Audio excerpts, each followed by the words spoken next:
ejerciendo autocontrol. Bueno, ¿qué es el autocontrol? El autocontrol es como un músculo el cual se puede ejercitar. Esto requiere de una voluntad que requiere de mucha energía, por decirlo así. Puede volverse demasiado fuerte si se ejercita. Las personas que ejercen el autocontrol, vamos a dar un ejemplo con lo que es un producto sano, un alimento sano, como es el banano, en este caso, y un alimento no muy bueno, que es el perro caliente. En este caso vendría siendo lo que se le dice ejercer el autocontrol. ¿Cómo? Pues la persona se ve obligada a comer algún vegetal y dejar a un lado la comida chatarra. Bueno, eso por un lado. ¿Qué pasa cuando las personas han ejercido el autocontrol? Para ellas se le hace muy fácil expresar sus sentimientos hacia otra persona. Se les ha colocado como experimento, por decirlo de esta manera, a las personas que han ejercido el autocontrol, expresar sus sentimientos a sus parejas. Y lo han hecho de una manera muy fácil, muy fluida. Se les hace fácil expresar los sentimientos a su pareja o a la persona que tienen al lado. ¿Qué sucede cuando hay fallas de autocontrol?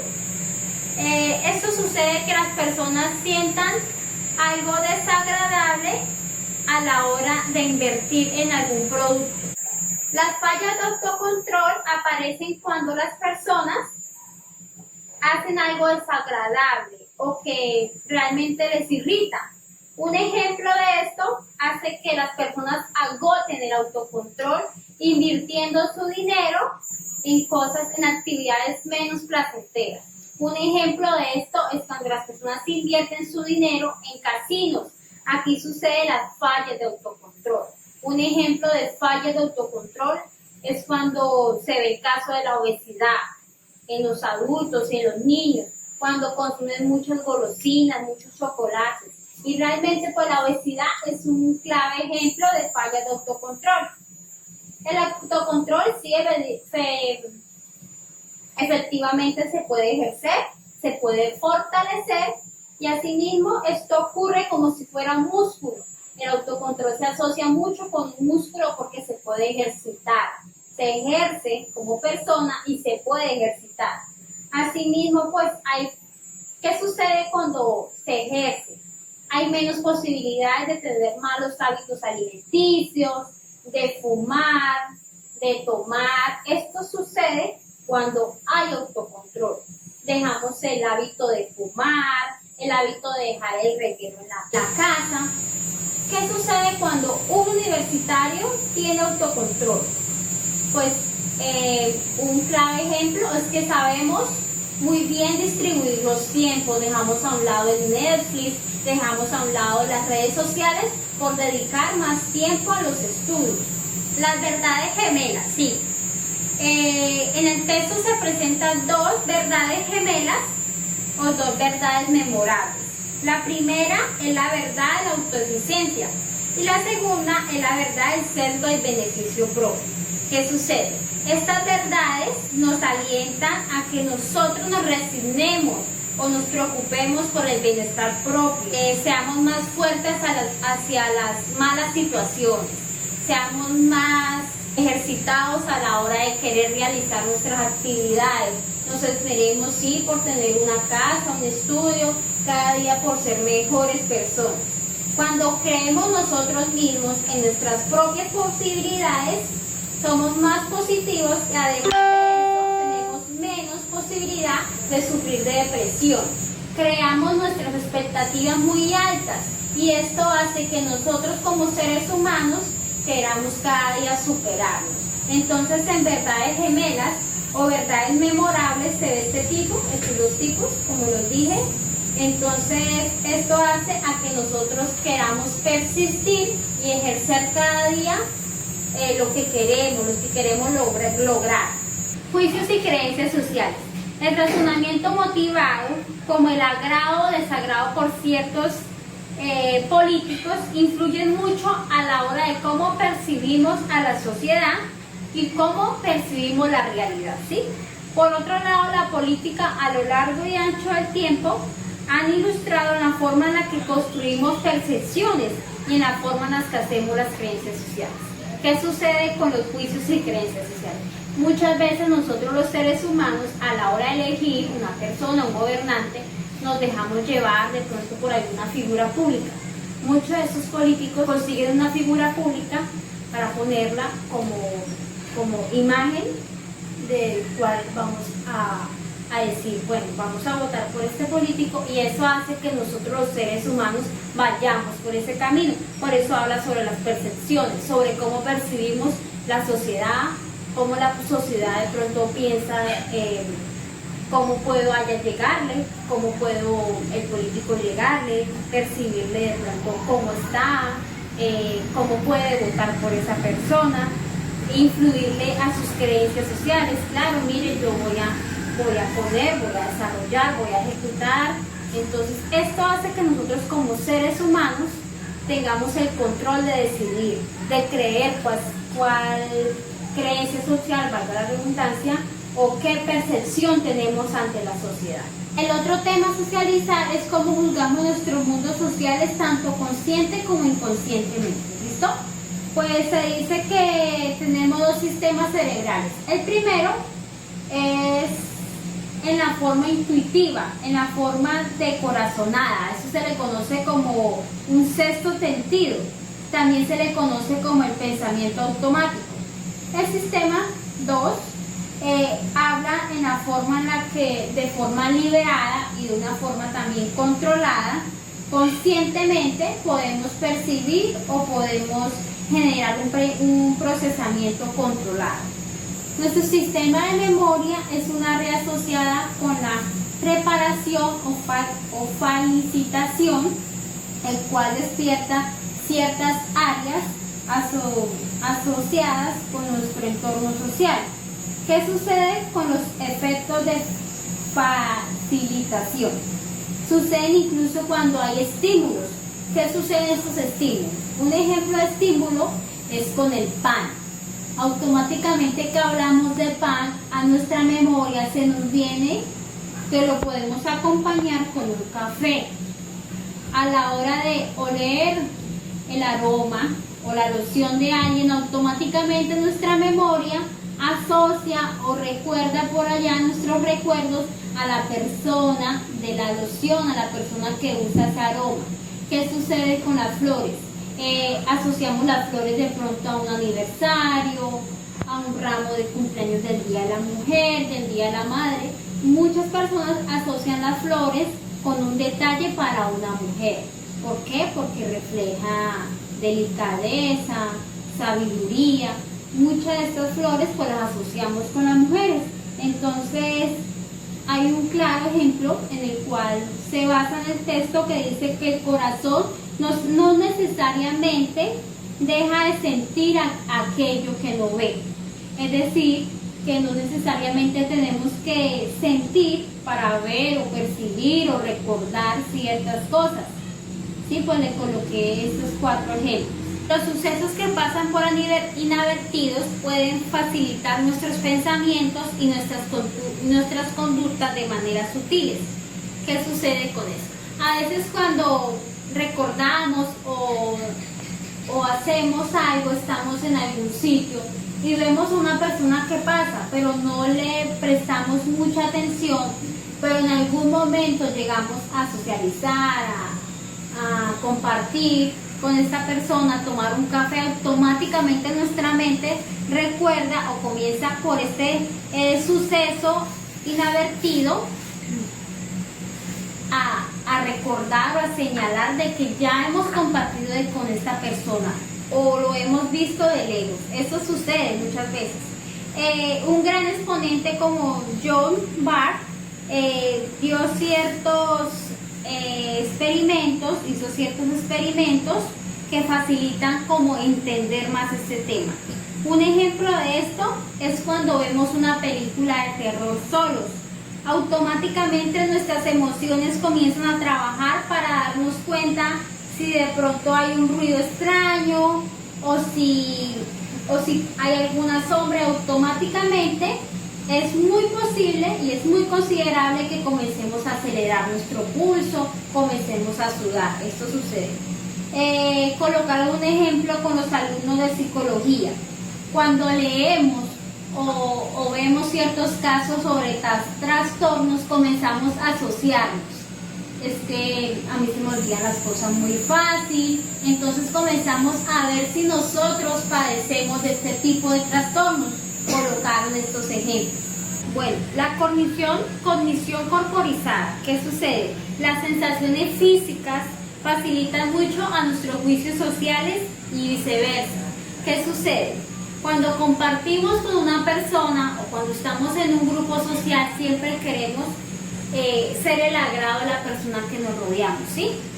Un ejemplo claro es cuando creemos que esta balaca a mí me queda bien. Yo considero que a mí me queda bien, pero realmente no sé qué sucede con la otra persona, no sé qué piensa, no sé qué percibe la otra persona de mí. Cuando caminamos con alguien, podemos conducir y pensar que estamos haciendo una empatía con la persona, de que esa persona se está poniendo en el sitio mío y que yo probablemente me estoy poniendo en el sitio de él. Va a haber una empatía. Esto pasa con cognición corporizada. Es un juego, es un rol de dos personas que están compartiendo o están socializando. Se hizo un experimento y después de evaluar una persona fría, una persona que no expresa muy fácil sus sentimientos, decidieron tomar la temperatura de su hábitat, de su cuarto, por decirlo así. Entonces notaron que pues realmente las personas comienzan a juzgar por creer que la persona es un poco fría, es poco tosca, y esto sucede en términos literales, por decirlo así. Es como la exclusión social por sentir de que esa persona es un poco fría, no demuestra muy bien sus afectos, o no demuestra muy bien de que pues, realmente le agrada, que quiere estar ahí, este tipo de cosas. La cognición corporizada, clavemente y efectivamente, es algo de ser muy social, ¿sí? Un ejemplo es cuando bailamos, cuando caminamos, cuando cantamos, cuando vamos a un karaoke y colocan una canción romántica, un vallenato, y efectivamente nos metemos como en la canción y hacemos los gestos. Esto es un clave ejemplo de cognición corporizada. Otro ejemplo es cuando vamos caminando y notamos que las dos personas a la vez van con el mismo pie. Por ejemplo, van con el pie izquierdo, los dos van con el pie izquierdo. Este tipo van moviendo las manos de la misma manera. Esto es un clave ejemplo de cognición corporizada. Asimismo, en estas ocasiones, empatizar o hacer este grupo de amigos, de personas, bailar, ayuda mucho a nosotros como personas saber solucionar un conflicto, saber comportarnos ante una sociedad, saber ser amigos, saber tener como esa empatía con la persona. Recordemos que para la cognición corporizada se necesita mucha empatía, hablan mucho de la empatía, de ser social, de ser sociable, de un modo u otro preocuparnos por lo que la sociedad piensa en nosotros y asimismo encajar en ella. Hola, cordial saludo, mi nombre es Ingrid Zambrano y hoy les hablaré del autoconocimiento. Conocer a los demás es inteligencia, conocerse a uno mismo es sabiduría. Albert Einstein. El autoconocimiento es un proceso reflexivo, el cual una persona adquiere noción de su propio yo, de lo cual lo caracteriza, de sus cualidades y sus defectos, de sus limitaciones, necesidades, aficiones y temores. Tiene 5 características. La autopercepción, que es la capacidad de percibirnos a nosotros mismos como individuos en un conjunto de cualidades y características que nos diferencian a todos los demás. La autoobservación implica el reconocimiento de nosotros mismos, de nuestras conductas, nuestras actitudes y las circunstancias que nos rodean. La memoria autobiográfica es la construcción de nuestra propia historia personal. La autoestima se refiere a la valoración que cada quien siente hacia sí mismo. Y por último tenemos la autoaceptación. Es la capacidad del propio individuo de aceptarse a sí mismo. A continuación les enseñaré un video que es muy divertido, espero y les guste. Gracias. Buen día a todos, mi nombre es Alejandro Aguirre. Vengo a hablarles sobre dos temas fundamentales. Primero fue el experimento de Hatch y el segundo la psicología de masas. Bueno, hablemos primero de qué es la psicología de masas. Bueno, es cuando un individuo se ve alterado por el comportamiento de otras personas en el exterior. Bien podríamos decir una manifestación. Una manifestación, digamos que haya aproximadamente unas 40 personas. De esas 40 personas, solamente 30 hacen daño, ¿sí? Destruyen, rompen cosas, pero de esas influyen a las otras 10. Prácticamente habiendo ya ahora 40 personas que destruyan cosas simplemente porque los otros lo hacen y lo ven algo normal. El experimento de Hatch consistía en que en un grupo de personas, supongamos 10, de esas 10, 8 eran actores, o sea, iban a dar una respuesta mala a preguntas que diría el docente o el encuestador. Cuando esto sucede, las dos personas que no son actores, así ellos crean que es la respuesta correcta, pero al verse influenciados por los otros 8, siempre van a tratar de tomar la misma respuesta que las personas que votaron pues por mayoría. Aquí hay algo importante de Vygotsky. Se supone que hay un trauma que sufren los soldados que es después de una guerra, el estrés postraumático. Después de una guerra, después de haber sobrevivido a ciertas facciones, ellos quedan con un trauma de que siempre sienten que están en peligro. Cuando duermen tienen pesadillas y todo lo demás. Pero esto ocasionó en la Primera Guerra Mundial.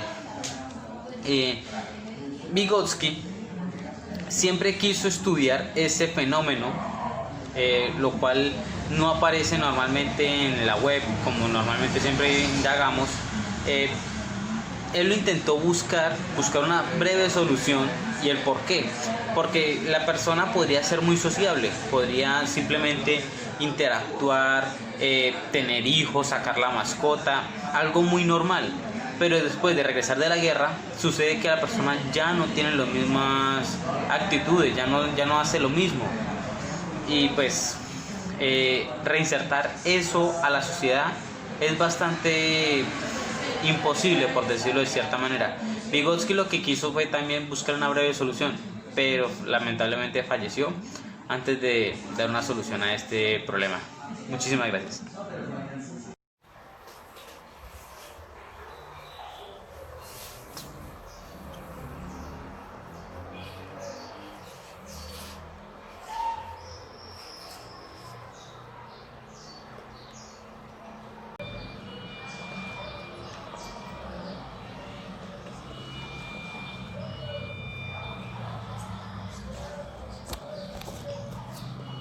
Continuando con la exposición, vamos a seguir con perseverancia. Un ejemplo clásico del procedimiento heurístico de la representatividad es pensar que algunos productos de gran calidad son costosos y por lo tanto, si algo es costoso tiene que ser de gran calidad, aunque la mayoría sabemos que no siempre es así, como la crema dental que compramos en un Éxito, en un Alcosto o la que compramos en una tienda. Es mucho la diferencia en precio, pero prácticamente la calidad es la misma. Ideales, así les demuestran con hechos de que están equivocados.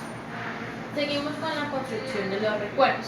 Como todos sabemos, la memoria es como un baúl en el que vamos guardando nuestras vivencias. Estos recuerdos se pueden ver afectados por el efecto de desinformación. ¿Qué es el efecto de desinformación? Plantearle o implantarle a una persona un recuerdo que no vivió, que él no ejerció, pero hacerle creer hasta el final que sí estuvo ahí, que sí lo vivió. Entonces, ¿qué va a pasar? Más adelante la persona va a creer y va a recordarlo como si lo hubiera vivido, pero en realidad nunca pasó. Reconstrucción de nuestras actitudes pasadas. La reconstrucción de nuestras actitudes pasadas va muy ligado con los sentimientos presentes. Es decir, un ejemplo, si yo antiguamente tuve una relación y yo aún continúo con mi pareja, yo voy a plantear a mi pareja como una persona especial, le voy a encontrar demasiadas cualidades. Si por el contrario mis sentimientos hacia esa persona cambiaron, yo ya no continúo con esa pareja, yo voy a decir, no, esa persona fue lo peor, esa persona no, le voy a encontrar los defectos habidos y por haber. ¿Por qué? Porque mis sentimientos actuales cambiaron. La reconstrucción de nuestros comportamientos pasados. ¿Qué es la reconstrucción de nuestros comportamientos pasados? También va muy ligado a lo que vivamos actualmente. ¿Por qué? Porque, ejemplo, una persona que esté en grupos de autoayuda, de pronto para bajar de peso, para dejar alguna adicción, va a decir, no, ahorita yo estoy mucho mejor porque mire, yo antes estaba así, así. Entonces siempre va a buscar que yo antes estuve peor de lo que ya estoy ahorita. ¿Por qué? Porque ya le invertí tiempo, ya le invertí dinero, ya le invertí mucho interés. Entonces siempre voy a buscar como valorarme o como defender ese ideal, así diciendo, yo antes estaba peor, hoy estoy excelente. Atribución de casualidad. La atribución de casualidad en muchos de los casos siempre es errónea. Un ejemplo de eso puede ser que yo llegue nuevo a un grupo, ese grupo puede ser de universidad, puede ser de trabajo. Entonces yo voy a mirar cierto grupo de personas y voy a decir, no, esa persona es odiosa, es antipática, le puedo atribuir muchas cualidades que en realidad no son reales. Entonces, ya cuando yo ya entro a conocer a la persona, decir, no, mira, me equivoqué, eso no era así, esa persona no era de la forma en que yo pensaba. Entonces, normalmente siempre la atribución de casualidad a una persona o a una situación casi siempre es errónea por ese motivo. Inferencia de rasgos. La inferencia de rasgos es atribuirle a alguien, a una acción o a una situación o persona cierto valor. Un ejemplo de esto puede ser una persona que ayuda a una anciana a cruzar la calle.